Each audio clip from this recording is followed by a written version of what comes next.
Despite losing 5 out of their last 6 games, some recent history should give the Eagles a boost of confidence. Since 2021, they have the second highest road winning percentage in football at .720. The goal tomorrow is to have faith in what got them here.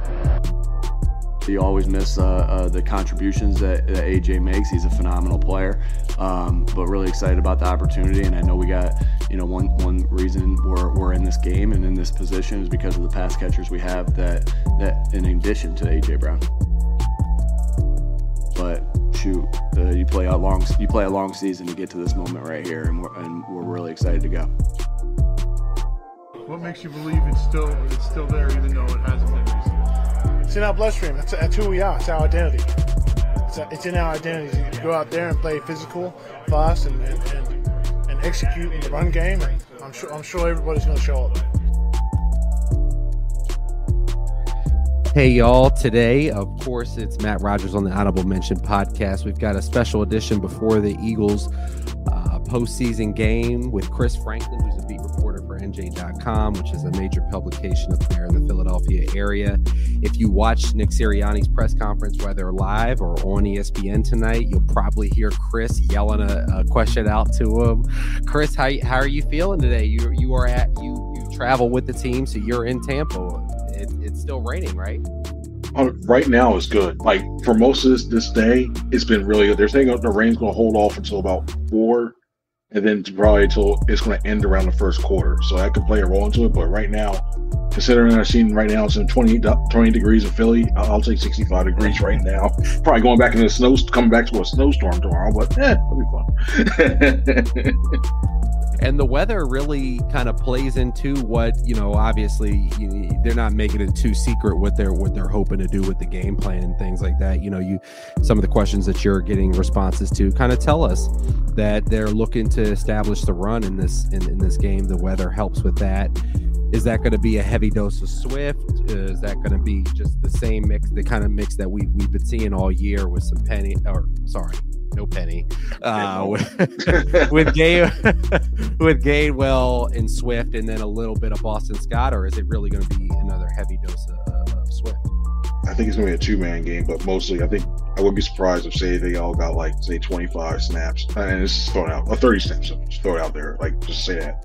There's 30 rushing attempts by running backs. I think 20 would be by Swift.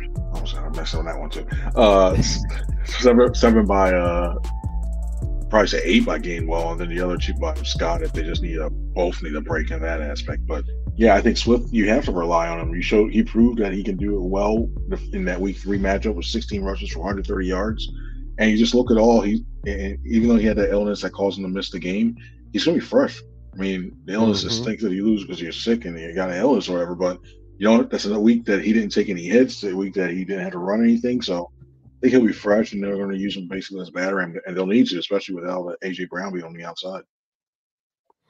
Yeah, you hear Jordan Mailata coming out this week, and Jason Kelsey. You hear a lot of the bad vibes from the other folks, but you can hear a little pep in the step from the offensive line's perspective. I think. Am I wrong to see that they're kind of see this as a legacy game for them?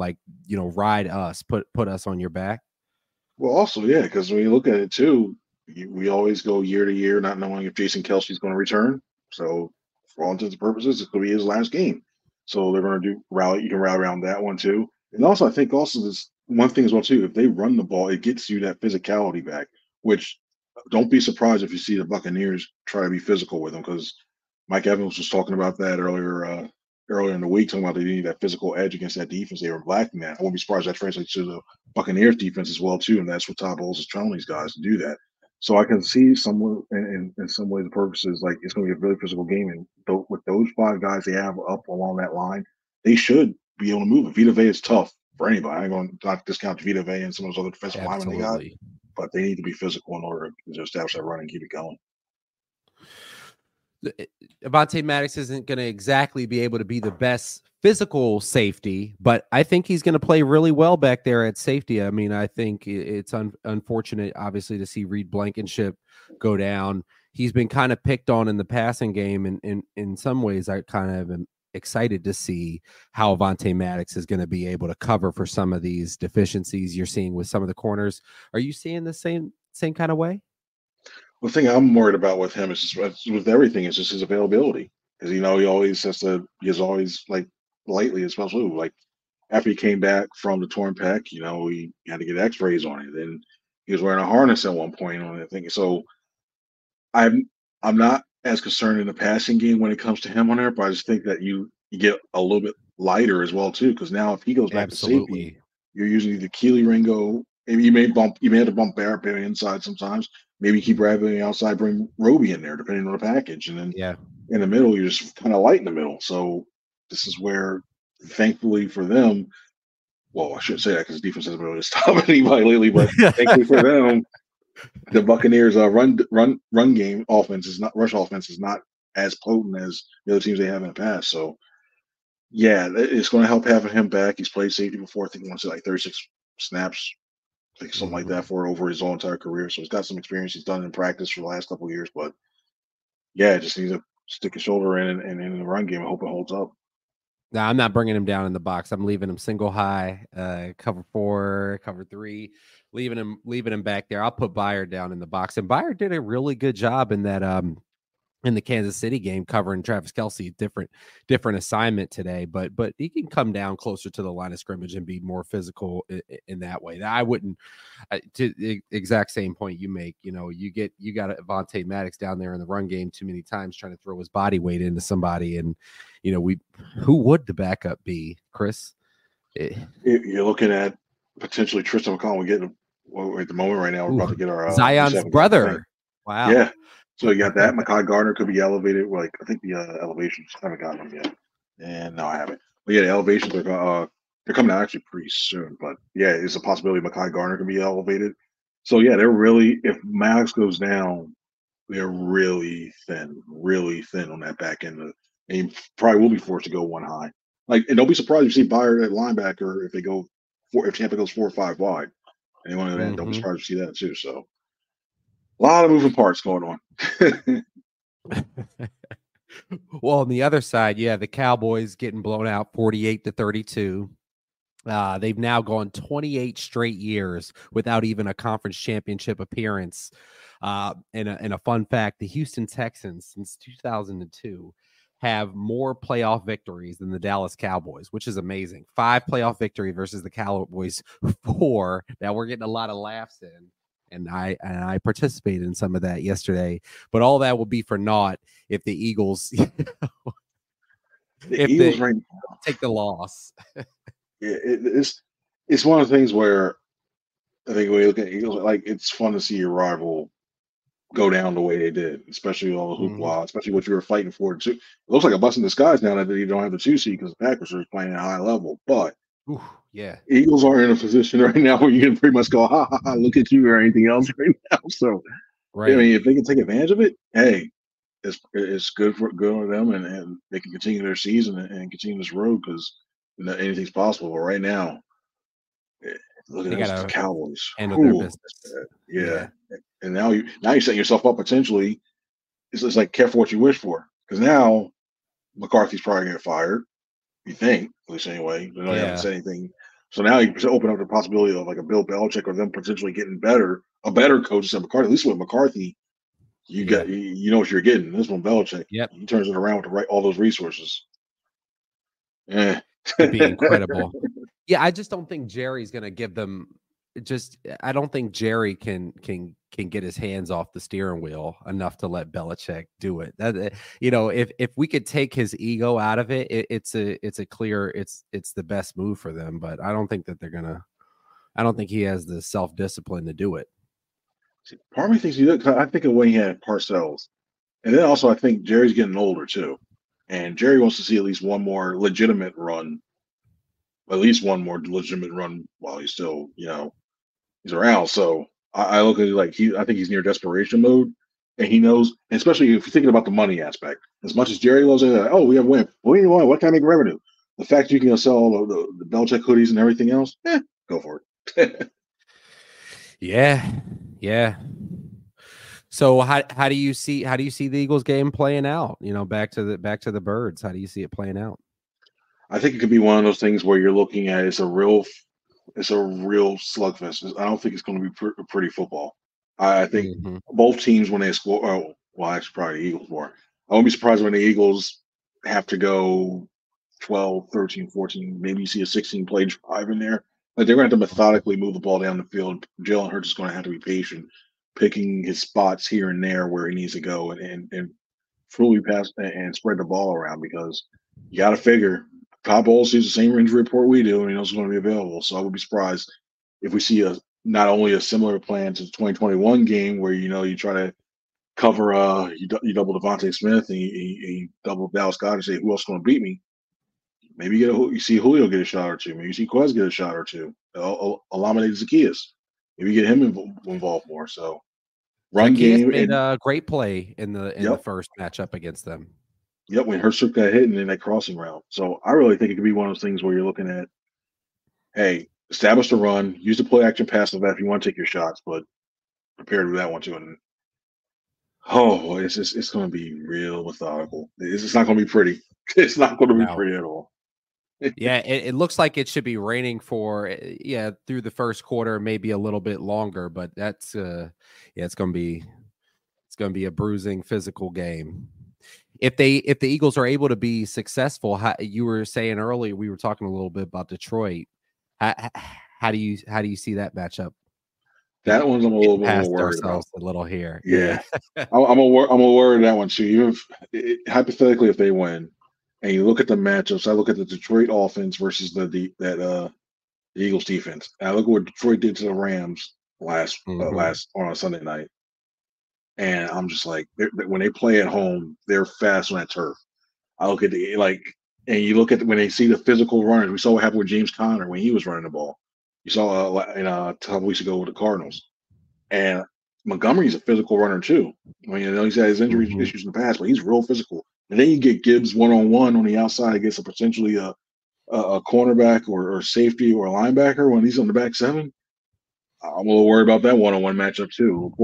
And the one area that the Eagles get killed at, especially during the stretch, is that part in between the field, in between the numbers, between like the 10 to 15-yard range, the intermediate range. They always get hit. They hit a lot there. You got Laporta because they're giving it up. Yep. The only good thing about the Eagles is that the Lions defense is kind of Aiden Hutchinson. I think either whether it's Lane or Jordan, I think they can hold up. Hutchinson's going to get his rushes. He is just can't stop him, but I think they can contain him enough where it's not going to be like he won't take over a game. But that's another high score favorite. Like it could really be like last year, that opening game against the Lions where it's like 30-35.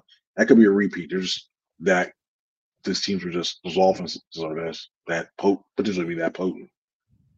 Yeah, big key to that game would be how Darius Slay shows up today for this game against the Buccaneers. If he's able to make those splash plays, he was saying that his knee was really hurting all season, and so maybe he had really good numbers when you look at the really advanced statistic. He looked like he played well, but he wasn't making those splash plays. Maybe big play Slay makes a reappearance, and then we're having a different conversation. So, and the fact that he was playing with that, he's needed the surgery since 2019. You're saying that meniscus, they cleaned up his meniscus. He's been playing with that since 2019. It wasn't until this season where it was really, really affecting him. He really hampering him. That's why he's like, hey, he had to clean it up. And you saw against the Cowboys game, he wasn't. He did all right. He did all right when he was going to cover when he was in coverage against the receiver. He did, but he was laboring, and they finally said, you know what, just get it cleaned up and they go from there. So he should be good to go tonight, though. But I want to see a faster version of Darius Slay. Slay, I can't say Darius. Yeah, Slay. What thoughts on the Packers-Niners matchup before I let you go? When I look at that game, if you asked me before the playoffs started, I thought if the Packers had faced them 1-1, they'd be like, yeah, nah. Like they're good. They would have made the game close, but not come out right. Now I look at it like they've proven they don't care if they go on a road. They're a young team. They're really playing with house as a 7 seed. You're playing with house money. You're like, all right, they didn't think we get there, and I still think San Fran wins. I wouldn't be surprised if it's one of those things where it's closer because they can run. The one thing I really like about the Packers is not necessarily Jordan Love and his arm is able to get the ball in the field. He can do that. He can drop a dime in there. But the way they reestablish the run with Aaron Jones and taking the edges, and the best thing you can really do is if you're going at Bosa, if you're going guys like that, if you run right at them and wear them out and make them think if there's going to be a run to their side, you can slow them down a little bit. And they proved it. Like when the Eagles played them and the teams that have success against them, when you run the ball against them, you can wear them down, especially as edges, and they start. And if you get up early against the 49ers too, they're not well equipped to come back like that too. No. So they take the same thing. I could see a path where they can. I see a path where they can win, but I just don't think. I think San Fran just takes it. They'll be rusted in. Yeah, I think the Packers used all their bullets yesterday. Absolutely. Anything's possible any given Sunday, but I gotta give the edge to the Niners. I still say by about a touchdown, even with all respect and everything I saw, big hand clap for all that. But the Niners that's a tough team right there. Yeah, it is. So. Yeah, it is. And who knows? Maybe if it winds up being, I don't see. Part of me still think I'm looking way ahead of myself. I still think the Lions can beat the Eagles, but somehow the Eagles beat the Eagles win tonight, Eagles win next week, and then somehow still beats Lions, 49ers, Eagles in the NFC Championship game. I'm just going to throw everything. That'd be awesome. You know what? I'm done. This is why I don't like making plays. I'm throwing everything up and going. This is why I don't go to Vegas. This is why I don't go. This is why I don't ahead of ourselves. I would have lost so much money. This is why I don't do this. I would have lost so much money by now. If you get to that point, then the Eagles would have reestablished some momentum and having that opportunity to go into Santa Clara after the the number 2 that the Eagles took in their own stadium. Yeah, I think that would be really interesting. I think we might see them in the Pro Bowl games instead of that. Yeah, next week I was thinking like we play dodgeball before we see them play the Well, we'll see, Chris. Thank you so much for coming on. Like I said, you can catch Chris Franklin around the team all the time. Just watch Sports Center tonight. You'll hear Chris, I'm sure, yelling a question at Sirianni. You can follow his work at C Franklin News everywhere. That's the universal handle. He's on Threads, Instagram, Twitter. Somehow he locked that down. Got it everywhere. Also, go drop a subscribe wherever you listen to your podcast, including YouTube. Thank you so much, Chris, and thank you all for listening. I want to win the Super Bowl. Man, we got this close last year. I want to go back. Sorry. I want to go back there. I'm here to win Super Bowls, man. Not the Pro Bowls, All Pro, whatever that shit is. Yeah, it's cool. Like, 100%. Respect to all my colleagues who made Pro Bowl, All Pro, and that. But ultimately, I want Super Bowls. And in order to do that, we got to make sure that we execute the run game. Make sure we block those damn blitzes. And win the damn game.